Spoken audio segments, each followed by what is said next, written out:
Nëse formohet asociacioni i komunave me shumicë serbe, në çfarëdo mënyre që është diskutuar nga cilat do palë e mundshme, çfarë ndodh me shqiptarët në 4 komunat veriore?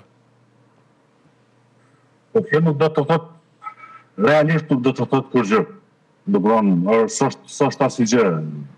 Sikur asociacioni që kemi qenë deri tani kur ata morën vendimin për të larguar. Kjo është një koordinim i qytetarëve i komunave. Ne asociacion mund të bëjmë edhe me një qytet që nuk është në territorin e Kosovës. Ne mund të bëjmë, kemi pas kërkesa, ju kemi bërë kërkesa edhe kur kemi qenë në asamble, edhe zyrtarëve tonë të ekzekutivit që të bëjmë një asociacion me Shkodrën e Shqipërisë, me qytete që kemi bashkëdhëtare edhe në Zvicër edhe në Gjermani, ku ato bashkëpunojnë në shumë aspekte, në kulturë, për gjëra që i prekupojnë qytetarët të gjitha komunave.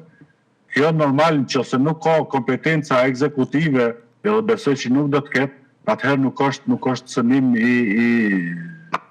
gjendjes kushtetuese ose të shtetit të Kosovës. Kjo nuk do të thotë kur gjë nëse institucionet tona qendrore e bëjnë punën e tyre.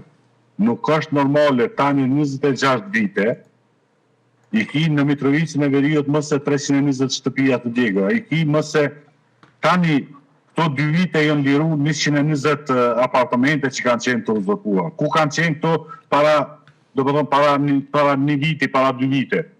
Kjo është ajo mos serioziteti institucionet tona. Na e dim që kësi raste keni pasur edhe në Prishtinë, që e ka uzurpu, dikush e ka uzurpu një lokal ose një banesë, edhe institucionet tona, ato prokurorisë, të hetuesisë, të policisë, nuk e kanë bërë punën e tyre që me shku me i largu njerën prej pronës të huj. Ama kjo në veriun e Kosovës është tani 26 vjetë.